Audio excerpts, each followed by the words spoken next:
네, 추석 명절이 얼마 전에 찾아왔었죠. 다들 명절 어떻게 잘 보내셨나요? 예. 며칠 전 제가 이제 8, 90년대 그 명절의 모습을 보여주는 그런 영상을 봤습니다. 고속도로와 국도에는 고향으로 향하는 차들로 인해서 앞뒤가 꽉 막혀 오고 갈 수 없자 마치 소풍을 나온 것처럼 그 시대의 사람들은 거리에 나와서 돗자리를 펴서 음식을 나눠 먹는 그런 모습을 보았습니다.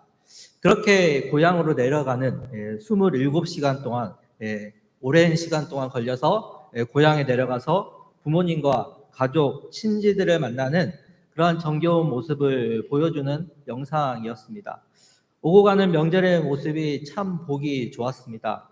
저도 이번 명절 부모님과 가족이 있는 전주와 요수를 다녀가서 이렇게 명절을 잘 보냈습니다. 그런데 오늘날의 이 명절의 풍경은 좀 많이 변한 것 같습니다. 보통 자식들이 이제 부모님이 있는 그러한 고향으로 갔다면 요즘에는 이제 부모님들이 이러죠. 아유, 니들이 힘들게 뭐하러 올라와? 내가 갈겨 기다려. 그러면서 이렇게 올라오는 역규성하는 그런 부모님들이 많이 생겨났습니다. 또한 이 가치관이 많이 변해서 명절이 되면 고향이 아닌 이런 여행을 떠나는 그런 사람들도 많이 생겨났습니다. 그래서 공항에도 많은 사람들이 모여들었다고 합니다. 어쨌든 명절이 되면 사람들은 분명한 목적을 가지고 각자의 목적지를 향해서 간다라는 겁니다. 오늘 본문에 나오는 예수님 역시 그러했습니다. 유월절이라는 이 명절에 맞춰 갈릴리에서 예루살렘이라고 하는 그 목적지로 향해서 올라가고 계셨습니다. 그리고 예루살렘으로 가는 분명한 목적을 예수님은 제자들에게 마가복음 8장, 9장, 10장 이 세 장에 걸쳐서 세 번이나 말씀해 주셨습니다. 즉 자신이 십자가에 못 박혀 죽었다가 다시 살아나기 위해서 예수님은 예루살렘에 가신다라고 제자들에게 세 번이나 말씀하셨다라는 거죠. 이것을 순환 예고라고 합니다. 그렇게 예수님은 자신의 순환 예고를 제자들에게 말씀하시면서 예루살렘에 왜 가셔야 하는지에 대해서 분명히 말씀하셨다라는 겁니다. 그러나 제자들은 이 말씀을 이해하지 못하였다라는 거죠. 어찌되었든 세 번에 걸쳐 순환 예고를 하는 동안 목적지인 예루살렘에 가까이 이르게 되었다라고 오늘 1절에서 말씀하고 있습니다. 그러자 예수님께서는 제자 중에 2명을 부르십니다. 그리고 그들을 맞은편 마을로 보내십니다. 보내신 목적은 이러했습니다. 우리 오늘 2절의 말씀을 함께 읽겠습니다. 2절의 말씀입니다. 시작. 너희는 맞은편 마을로 가라. 그리로 들어가면 곧 아직 아무도 타보지 않은 나귀 새끼가 매여 있는 것을 보리니 풀어 끌고 오라. 예수님께서 예루살렘으로 가신다라는 것은 자신이 밝혔던 그 순환, 즉 자신의 사명을 이루고자 하심이었습니다. 그리고 스가랴 9장 9절의 말씀에 따라 나귀 새끼를 데리고 오라 제자들에게 명령하셨습니다. 스가랴 9장 9절은 이렇게 말씀하고 있습니다. 시온에 따라 크게 기뻐할지어다. 예루살렘에 따라 즐거이 부를지어다. 보라, 내 왕이 내게 임하시나니 그는 공의로우시며 구원을 베푸시며 겸손하여서 나귀를 타시나니 나귀의 작은 것 곧 나귀 새끼니라. 예수님께서는 구약에서 자신을 향해 예언하신 이 말씀을 이루시기 위해서 제자 2명을 보내어 나귀 새끼를 데려오라고 명령하셨습니다. 그리고 그 나귀 새끼를 타고 예수님은 예루살렘으로 입성하셨습니다. 이것은 예수님의 왕적 권위를 공개적으로 드러내시고자 함이었죠. 그렇게 예수님은 제자 2를 보내어 맞은편 마을로 보냅니다. 그곳에 가면 아무도 타보지 않은 나귀 새끼가 있으니 그것을 풀어서 끌고 오라고 명하십니다. 그리고 만일 누가 왜 이렇게 하느냐라고 물으면 주가 쓰시겠다라고 할 말을 알려주시면서까지 그 상황을 대처하는 방법까지 예수님께서는 말씀해 주셨습니다. 그런데 제자들의 입장에서 보면 이 말씀이 좀 당황스럽지 않았겠습니까? 우리야 성경을 보면서 예수님이 어떤 분이신지 알고 이 다음에 이루어지는 상황을 알고 있으니 별 생각 없이 볼 수 있겠지만 딱 이 내용만 보면 예수님이 지금 뭐 하라고 하는 거예요? 도둑질 하라고 하는 것 아니겠습니까? 저 중학교 때 친구들 중에 자전거를 훔치다가 경찰서에서 붙잡히는 경우가 종종 있었습니다. 그리고 고등학교 때는 좀 업그레이드 됐어요. 오토바이를 훔치다가 경찰서에 붙잡힌 친구들이 있었어요. 그 중에는 어떤 친구들은 이제 이 시동이 걸려 있는 오토바이 이제 잠깐 뭐 배달하러 간 사이에 시동이 걸려 있으니까 그걸 타고 간 친구들이 있어요. 그리고는 붙잡히면은 잠깐 타다가 갖다 놓으려고 그랬다고 그런 친구들도 있었습니다. 그런데 저는 이제 아직도 이해가 되지 않는 게 있어요. 고등학교 입학하자마자 신입생 전체가 모인 자리에서 선생님이 하신 말씀이에요. 뭐 하도 오토바이를 훔쳐서 타는 애들이 많아서 그렇게 말씀하신 것 같긴 한데 이렇게 말씀하셨어요. 야, 오토바이 키 박스 열면 선이 2개 나와. 그 선 2개 연결하면 시동 걸리는데 절대 그렇게 하지 마라. 키 꽂는데 이제 분해를 하면 선 2개가 나온답니다. 그걸 연결하면 시동이 걸리나 보죠? 다들 잘 몰랐어요. 근데 선생님이 키 없어도 오토바이 시동 걸 수 있는 방법을 알려주신 거예요. 이건 하라는 건지 하지 말라는 건지 도통 이해가 되지 않습니다. 좀 당황스러웠습니다. 그런데 예수님의 말씀을 들은 이 제자들의 입장에서 보면 딱 이 선생님이 하시는 말씀 같아요. 도둑질을 하라는 건지 말라는 건지 경찰서에 갈 상황 아니겠습니까? 그리고 제자들은 예수님과 또한 함께 있었습니다. 쭉 같이 지냈어요. 즉 예수님이 보내시는 건너편 마을에 아무도 타보지 않는 나귀 새끼가 있는지도 모르는 상황에서 그런 자신들을 보내셨다라는 겁니다. 물론 예수님은 만물의 창조자이시며 주인이시기에 그분이 필요하시는 때에 요구하실 수 있는 그러한 분이십니다. 예수님의 영적 권위와 초자연적인 통찰력과 인지력이 있으셨기에 예수님은 충분히 제자들에게 그렇게 말씀하실 수 있는 그러한 분이십니다. 그런데 제자들의 입장에서 한번 생각해 보자고요. 제자들의 입장에서 생각해 보면 어때요? 예수님의 말씀에 얼마든지 토를 달 수 있는 그런 상황이었다라는 거예요. 그러나 제자들은 예수님의 말씀에 어떻게 해요? 순순히 순종을 합니다. 그리고 자신들의 생각과 시간을 내려놓는 헌신의 모습을 보입니다. 그렇게 순종과 헌신의 모습을 보이며 그곳에 가니 예수님의 말씀대로 나귀 새끼가 있었습니다. 그리고 그것을 풀고 있었습니다.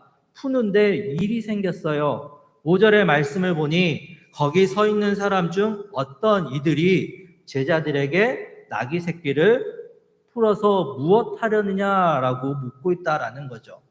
그러면 여기서 거기 서 있는 사람 중 어떤 이들은 누굴까요? 병행 구절인 누가복음 19장 33절을 보면 임자들이라고 말씀하고 있습니다.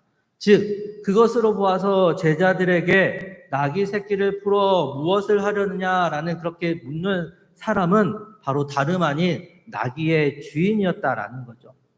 나귀 새끼의 주인의 그 반응이 그 다음이 궁금해요. 우리 6절의 말씀을 함께 읽겠습니다. 6절의 말씀입니다. 시작. 제자들이 예수께서 이르신 대로 말한데 이에 허락하는지라. 나귀 새끼의 주인은 제자들을 도둑으로 몰고 갈 수 있는 그런 상황이었습니다. 오늘날로 하면 경찰서에 끌고 갈 수 있는 그런 상황이었습니다. 그러나 제자들이 예수님께서 말씀하신 대로 주가 쓰시겠다라고 말하자 이에 허락했다라고 말씀하고 있습니다. 여기서 나귀 새끼의 주인에 대해 여러 주석을 살펴보면 아마도 나귀 새끼의 주인이 아무 말 없이 이렇게 허락한 것으로 보아 이들은 예수님의 소문에 대해서 들었을 것이고 예수님이 어떤 분인지 대해 알게 되었고 그래서 아무 말 없이 복종하였을 것이라고 그렇게 해석하고 있습니다. 즉 예수님의 권위 있는 말씀 앞에 그는 순종하며 자신의 것을 내어놓는 헌신의 모습을 보였다라는 것입니다. 바로 오늘 본문의 말씀에 나오는 두 명의 제자와 나귀 새끼의 주인은 예수님의 권위 있는 말씀 앞에 순종과 헌신의 모습을 보였다라는 겁니다. 제자들은 얼토당토하는 이 예수님의 말씀 앞에 순종했습니다. 그리고 자신들의 생각은 내려놓고 시간을 내어드리는 헌신의 모습을 보였습니다.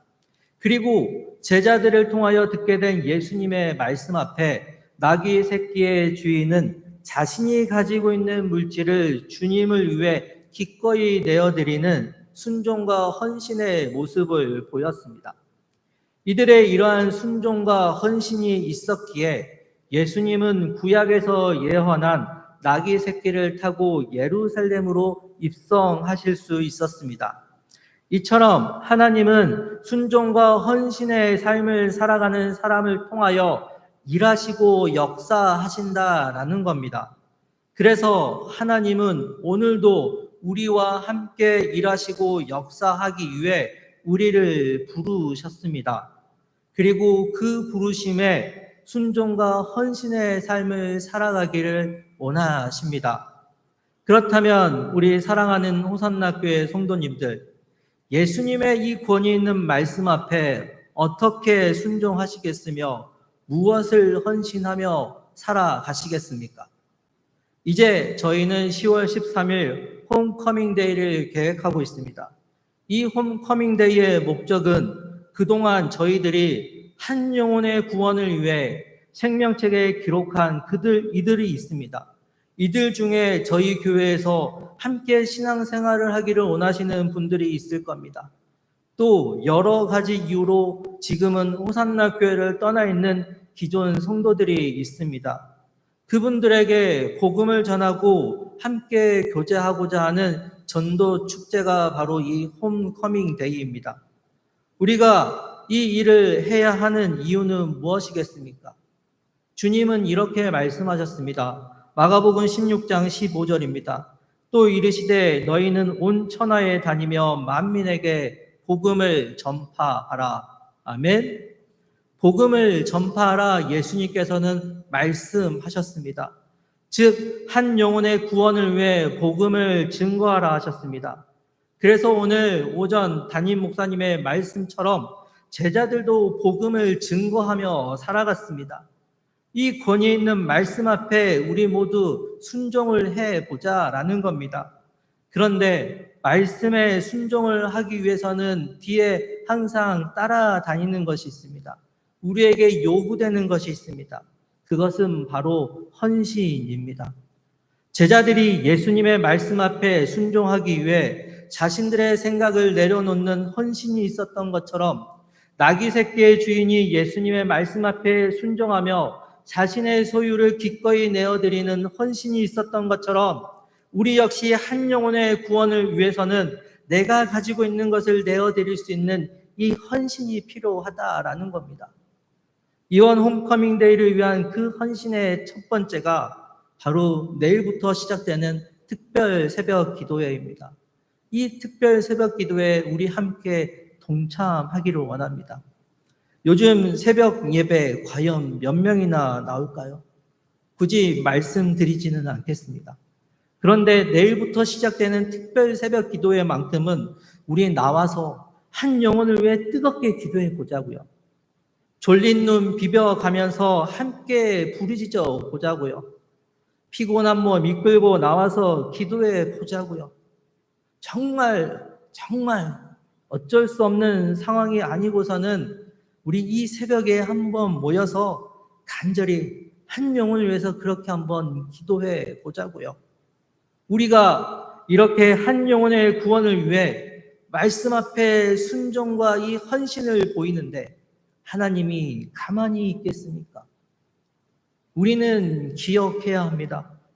우리가 복음을 듣고 예수 그리스도를 우리의 주로 고백하며 하나님의 자녀가 될 수 있었던 것은 누군가가 날 위해 눈물과 열정을 위해 가지고 뜨겁게 기도했다는 이 사실을 우리는 기억해야 합니다. 그렇다면 우리도 한 영혼을 위해 뜨겁게 기도해야 하지 않을까요? 한 영혼을 위해 나의 시간을 한번 쏟아붓는 그러한 열정과 헌신을 보여야 하지 않겠습니까?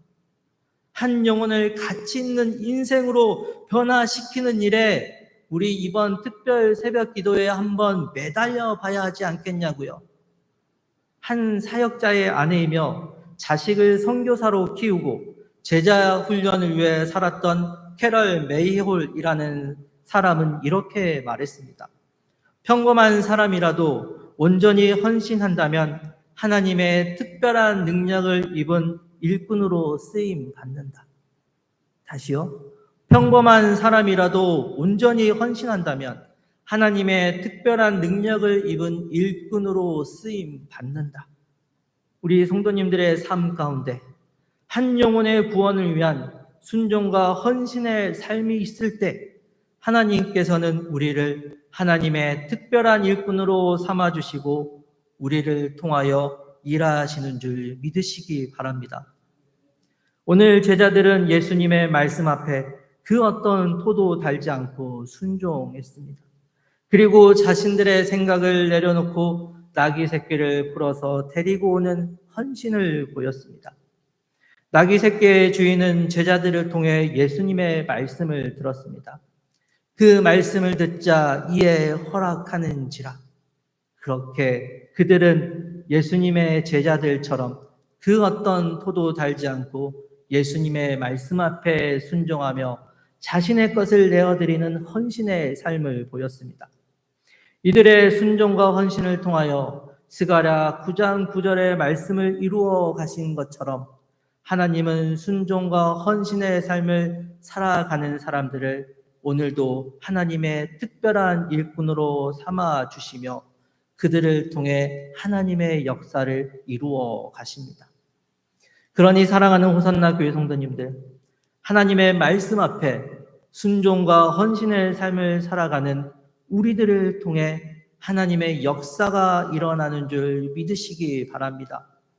그 믿음을 가지고 복음을 전하라 하신 예수님의 말씀 앞에 순종과 헌신의 삶을 살아갈 수 있는 저희들이 되기를 바랍니다.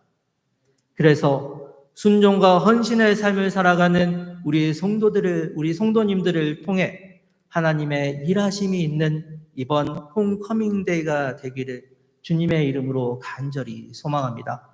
함께 기도하시겠습니다. 사랑이 많으신 하나님 아버지, 오늘 예수님은 2명의 제자를 부르셨습니다. 그들은 예수님의 말씀에 순종하여 자신들의 생각을 내려놓는 헌신을 보였습니다. 제자들을 통하여 듣게 된 말씀 앞에서 나귀 새끼의 주인은 그 말씀에 순종하여 나귀 새끼를 내어드리는 헌신을 보였습니다. 이들의 순종과 헌신을 통하여 하나님은 구약에서 계획하신 말씀을 이루어 가셨습니다. 이렇듯 하나님은 말씀 앞에 순종과 헌신의 삶을 살아가는 이들을 통하여 일하시는 줄 믿습니다. 우리에게도 이러한 순종과 헌신의 모습이 있기를 원합니다.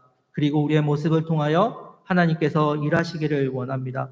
이번 홈커밍데이가 바로 이러한 하나님의 일하심이 있기를 간절히 바라오니 우리에게 말씀 앞에서 순종과 헌신의 삶을 살아갈 수 있는 결단과 실천이 있게 하여 주시옵소서.